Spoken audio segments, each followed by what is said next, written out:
দিয়েছে, তাকে মসজিদের জায়নামাজে দাঁড় করে দিয়েছে, তাকে আলেম হিসেবে মানুষ ভালোবাসতে শুরু করে দিয়েছে।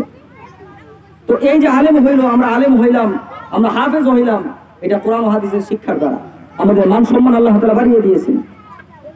তো আমাদের সন্তান যারা এখনো লেখাপড়া করার সুযোগ যাদের আছে, মাসুম বাচ্চা যারা আছে, এরাও আমাদের মতো হাফেজ হোক, এরাও আমাদের মতো আলেম হোক। আজকে আমি এখানে বসে কথা বলতেছি, আপনারা শুনতেছেন। আপনাদের যাদের সন্তান আছে, আপনাদের দিল কি এটা চাই না যে আপনার সন্তান একদিন এইভাবে এখানে বসে কথা বলবে, আর আপনি বাবা হয়ে গর্বের সহিত আপনার সন্তানের কথাগুলি শুনবেন? আপনার সন্তান আপনার সমাজের মসজিদে দাঁড়ায় নামাজ পড়াবে, ওয়াজ করবে, নসিহত করবে, আপনি গর্বের সহিত আপনার সন্তানের কথা শুনবেন, কোরআন হাদিসের ওয়াজ শুনবেন। এদিকে আপনার মনে চাই না? মা বোন যারা আছেন, আপনাদের মনে কি এটা চাই না?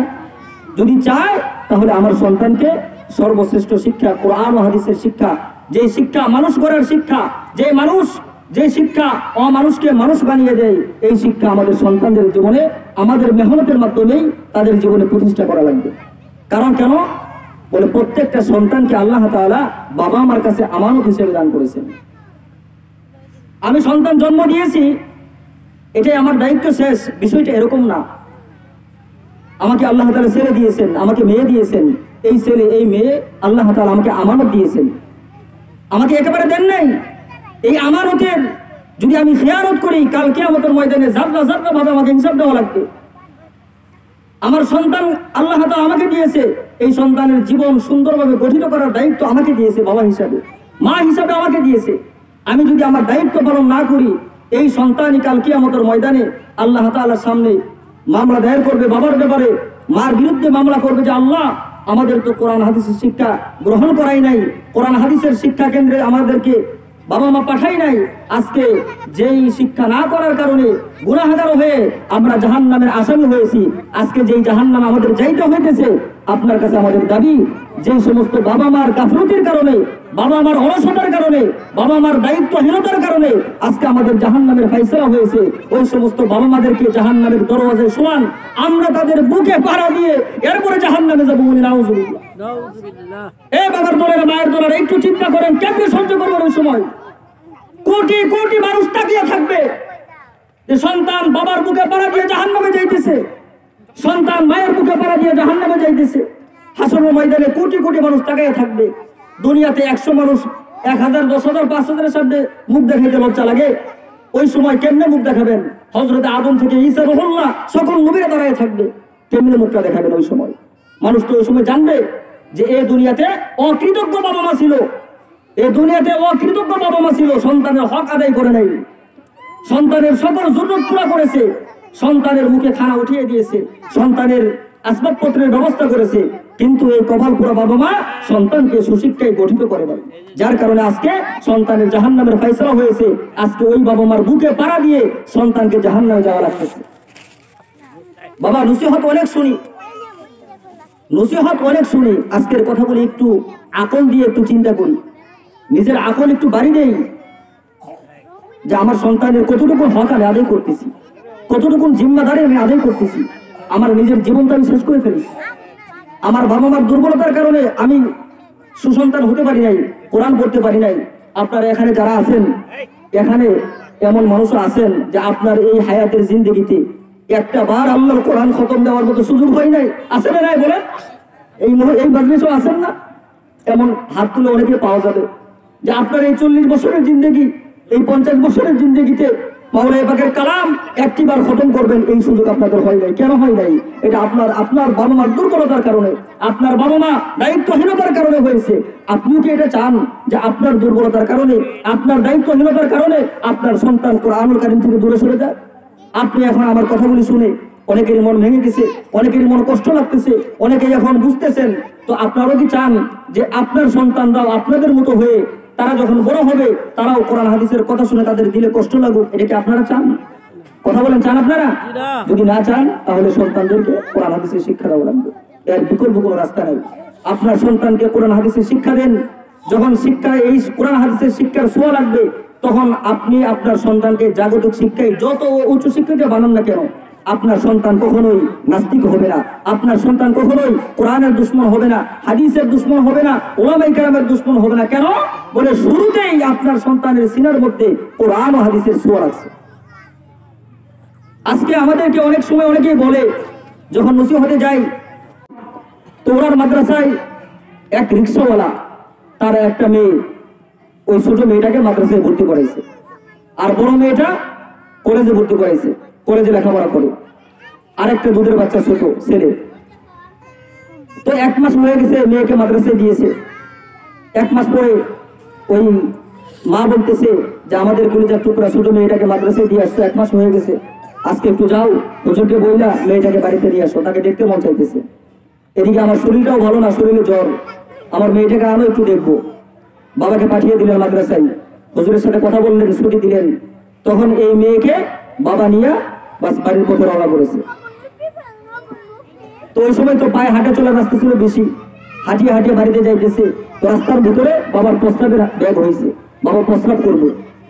তো বাবা তো সরল মনা মানুষ, রিক্সাওয়ালা মানুষ, কোনটা পশ্চিম কোনটা পূর্ব এটা তো বুঝে না। তো সে পশ্চিম দিকে ফিরিয়া প্রস্রাব করতে পড়ছে।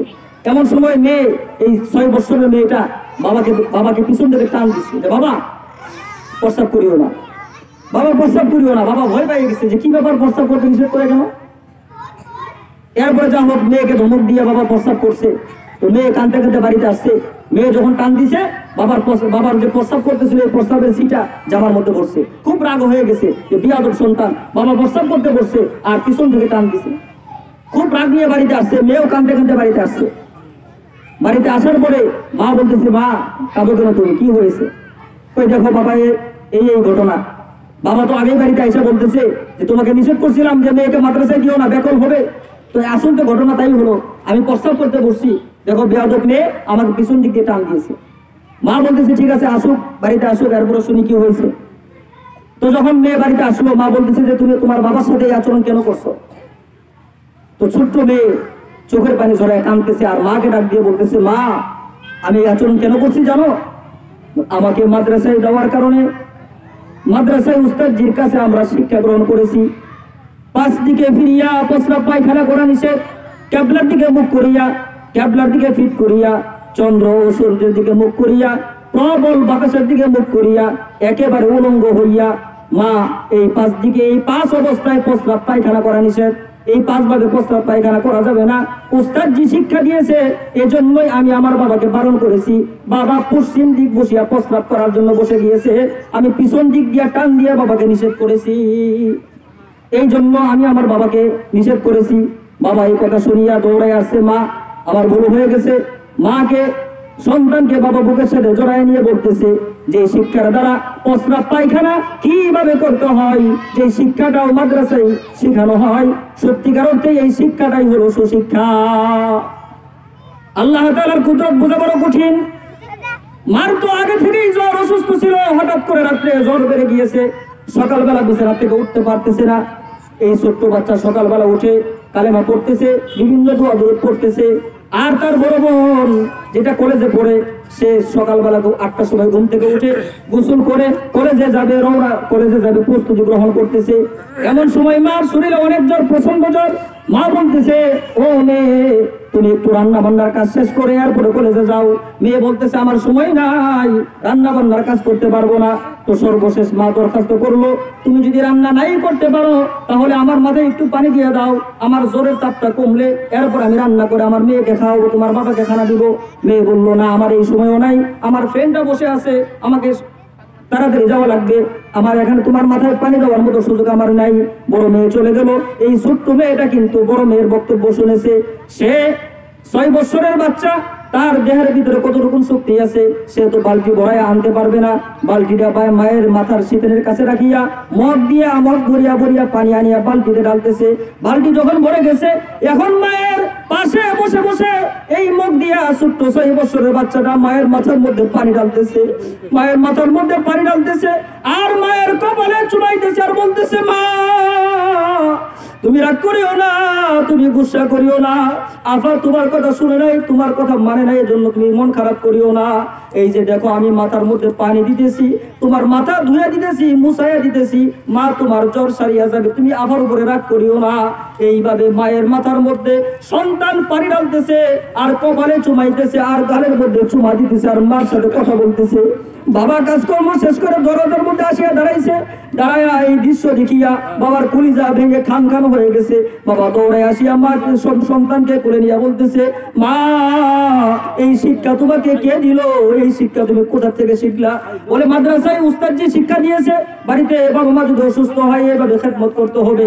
এই খেদমতটা এই মেয়ে 6 বছরের মেয়ে যে মায়ের মাথায় পানি দিল, মায়ের মাকে সুস্থ করার জন্য খেদমত করলো। আপনারা জবাব দেন, এই মেয়েটা যদি মাদ্রাসায় না পড়তো তাহলে এই শিক্ষা কি সে গ্রহণ করতে পারতো নাকি? যারা বলেন পারতো? এই শিক্ষা সে গ্রহণ করতে পারতো না।